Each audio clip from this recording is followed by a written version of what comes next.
আজকে আমি বানাবো নারকেল নাড়ু। এখানে আমি নারকেল কোড়ানো স্টার্ট করে দিয়েছি। আমি টোটাল 3টে নারকেল ভেঙেছি নাড়ু করার জন্য। নারকেল কোড়ানোর সময় কোড়ানিটা বারে বারে সরে যাচ্ছিলো, অনেকটা ডিস্টার্ব হচ্ছিলো, ঠিক করে কোড়াতে পারছিলাম না আমি নারকেলটা। তো আমি এখানে সেটাই ঠিক করে নিচ্ছিলাম। এইবার আমার নারকেল কোড়ানিটা খুব সুন্দরভাবে সেট হয়ে গেছে। এখন একটা একটা করে নারকেলগুলো কুড়িয়ে নেব।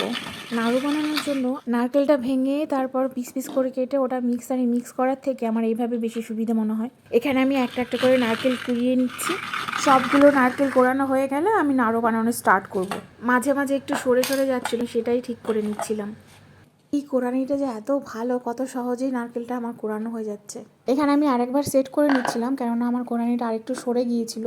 এখানে দেখে যতটা সোজা মনে হচ্ছে ততটাও সোজা নয়। সাবধানে ধরে নিয়ে তারপরে নারকেলটাকে কোড়াতে হবে। ভালো কিছু খেতে গেলে কষ্ট তো একটু করতেই হবে। এখানে অনেকটাই কোড়ানো হয়ে গেছে। আমি সাবধানে বাকি নারকেলগুলো কুড়িয়ে নিচ্ছি। এখানে আমার নারকেল কোড়ানো কমপ্লিট হয়ে গেছে। 3টে নারকেল থেকে এতটুকু নারকেল বেরিয়েছে। কি সুন্দর, একদম ধপধপে দুধের মতো সাদা লাগছে। এটা দিয়ে এবার আমি নাড়ু বানাবো। আমি কড়াই গরম করতে বসিয়ে দিয়েছি, আর এইদিকে ভালো করে নারকেলটাকে বেছে নিচ্ছি। এই নারকেলটা মুখ দিয়ে খেতে কিন্তু দারুণ লাগে। তো আমার এদিকে কড়াই গরম হয়ে গেছে, ওর মধ্যে কোড়ানো নারকেলগুলো আমি দিয়ে দিয়েছি ভাজার জন্য। তার মধ্যে আমি কিছুটা এলাচও দিয়েছি ফ্লেভারের জন্য।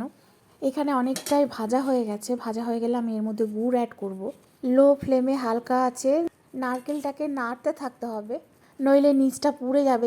কড়াইতে নারকেলটা ভাজতে ভাজতে আমি যে গুড়টা ইউজ করবো সেটা আমি রেডি করে নিচ্ছি। 3টে নারকেলের জন্য কতটা গুড় লাগবে সেই পরিমাণ মতো আমি এখানে গুড় নিয়ে নিয়েছি। নাড়ু বানানোর জন্য আমি আখের গুড় ইউজ করব। আখের গুড়টা হচ্ছে একটু দলা দলা ছিল, সেটাকে আমি ভালো মতো আগে থেকে হাত দিয়ে ভেঙে নিচ্ছিলাম, যাতে করে হচ্ছে ভালো করে গলে যায় ভাজার সময়। এখানে আমি গুড়টাকে অ্যাড করে দিয়েছি নারকেলের সঙ্গে। এবার আমি এই দুটো একসঙ্গে মিক্স করে ভালো করে ভাজবো। গুড়টাকে অ্যাড করার পর আমি ফ্লেমটাকে একটু বাড়িয়ে দেবো, কোনো অসুবিধে নেই, কিন্তু কন্টিনিউয়াসলি নাড়তে থাকতে হবে যেন নিচে না লেগে যায়, সেই দিকে খেয়াল রাখতে হবে। এখানে গুড় আর নারকেল ভীষণ সুন্দরভাবে একসাথে মিক্স হয়ে গেছে, এটা কালারটাও চেঞ্জ হয়ে গেছে পুরো। এবার আমি সুন্দর করে নারকেলটা ভেজে নেব। নারকেলটা অনেকটাই ভাজা হয়ে গেছে প্রায়। এবার যতক্ষণ পর্যন্ত পাক না আসবে ততক্ষণ পর্যন্ত নাড়তে থাকবো। নারকেলের পাক চলে এসছে, এবার আমি নামিয়ে নেব। একটা ট্রের মধ্যে আমি কিছুটা পরিমাণে নারকেল নামিয়ে নিয়েছি নাড়ু করার জন্য। এইবার আমি হাতে সামান্য পরিমাণে ঘি মাখিয়ে নেব, তাহলে হাতে লেগে যাবে না আর নাড়ুটাও খুব সুন্দরভাবে গোল হবে। এখানে আমি নাড়ু বানাতে অলরেডি স্টার্ট করে দিয়েছি। কি সুন্দর, এক হাতেই কত সুন্দর গোল গোল নাড়ু হচ্ছে। হালকা গরম থাকতে আমার নাড়ুগুলো বানিয়ে নিতে হবে, না হলে হচ্ছে বেশি ঠান্ডা হয়ে গেলে নাড়ুর পাকটাও নষ্ট হয়ে যাবে আর নাড়ুগুলো ঠিক মতো গোল হবে না।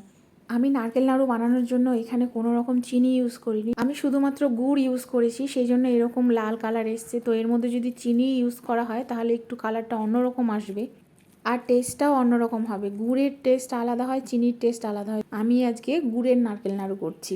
আমি নারকেল নাড়ু বানাতে বানাতে এত সুন্দর ফ্লেভার পাচ্ছিলাম, ভীষণ মজা লাগছিল। ভয়েসটা আমি পরে দিচ্ছি, তো ভয়েস দেওয়ার সময় মনে হয় সেই ফ্লেভারটা আমার নাকে ভেসে আসছে, এত সুন্দর হয়েছে। এখানে আমার অনেকগুলো নাড়ু অলরেডি বানানো হয়ে গেছে, বাকি যেটা কড়াইয়ের মধ্যে ছিল সেটাও এবার আমি বানিয়ে নিচ্ছি।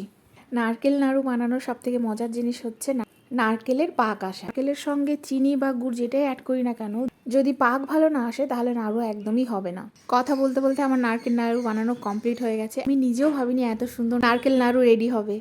টেস্টি অ্যান্ড ডেলিশিয়াস নাড়ু রেডি।